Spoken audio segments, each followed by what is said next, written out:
Hello students, তোমরা দেখছো গণিত মশলা। আজকের ভিডিওতে আমরা শিখব কিভাবে চাঁদার সাহায্যে যে কোনো মাপের কোণ আমাদের অঙ্কন করতে হয়। ঠিক আছে, তোমরা দেখো স্ক্রিনে একটা চাঁদা দেখতে পাচ্ছ। এই চাঁদাটা লক্ষ্য করো ভালো করে। চাঁদার যে এই পয়েন্টটা দেখতে পাচ্ছ তোমরা, এই পয়েন্টটা হচ্ছে চাঁদার কেন্দ্র, ঠিক আছে, বা সেন্টার পয়েন্ট। ঠিক আছে, এই পয়েন্ট হচ্ছে চাঁদার কেন্দ্র বা সেন্টার পয়েন্ট। এবার চাঁদার যে নিচের লাইনটা আছে, আমাদের সবচেয়ে নিচের লাইনটা যেটা দেখতে পাচ্ছ, দেখো এই যে এই লাইনটা, সবচেয়ে নিচে যে দাগটা আছে, যে লাইনটা, এই লাইনটা হলো আমাদের বেস লাইন। ঠিক আছে, তাহলে এটা হচ্ছে চাঁদার কেন্দ্র আর এটা হচ্ছে আমাদের বেস লাইন। তাহলে চাঁদার সাহায্যে কোণ অঙ্কন করার জন্য প্রথমে আমাদের একটা লাইন কেটে নেবো। প্রথমে দেখো স্কেলের সাহায্যে একটা লাইন আমি টেনে নিচ্ছি। তবে একটা লাইন আমি টেনে নিলাম। এবার এই লাইনটা শেষ প্রান্তবিন্দু, মানে এই যে এইদিকে একটা প্রান্তবিন্দু, এটার নাম হচ্ছে এ, আর এইদিকে নাম হচ্ছে এটা বি। এবার দেখো এ পয়েন্টে যদি আমি কোণ আঁকতে যাই, তাহলে কী করব?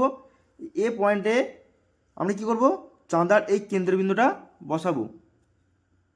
ঠিক আছে, আর এই লাইনটার সঙ্গে আমাদের চাঁদার বেস লাইনটা মিল করাবো। দেখো কীভাবে করছি। দেখো চাঁদার এই কেন্দ্রটা আমরা এ বিন্দুতে বসালাম, আর লাইনটার উপরে আমরা বেস লাইনটা রাখলাম চাঁদার। ঠিক, এবার ধরো এই চাঁদার সাহায্যে আমি 60 ডিগ্রি কোণ অঙ্কন করব। তাহলে দেখো আমাদের বেস লাইনের সঙ্গে আমাদের মিলে গেছে। দেখো এই বেস লাইনের সঙ্গে আমাদের মিলে যাওয়ার ফলে চাঁদাতে দুটো স্কেল দেখতে পাচ্ছি আমরা।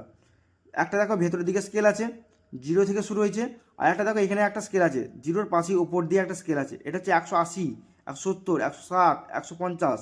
এই আমাদের আস্তে আস্তে কমতে কমতে গেছে। আর ভেতরের দিকে স্কেলটা দেখো 0, 10, 20, 30, 40, 50, 60 এইভাবে বাড়তে বাড়তে গেছে।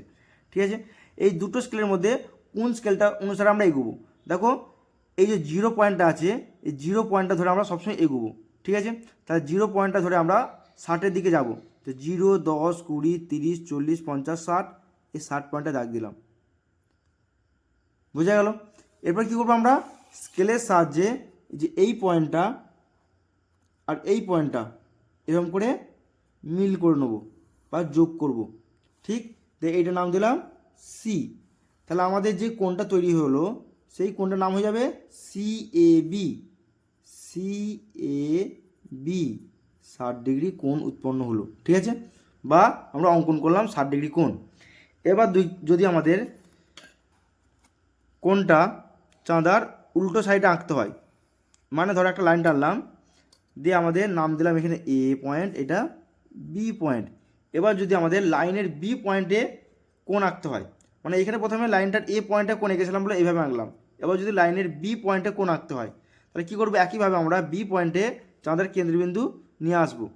দেখো চাঁদার কেন্দ্রবিন্দু নিয়ে এলাম বি পয়েন্টে, আর বেস লাইনটার সঙ্গে আমাদের এই লাইনটা মিল করালাম। এই সাইডে আমরা 45 ডিগ্রি কোণ অঙ্কন করব।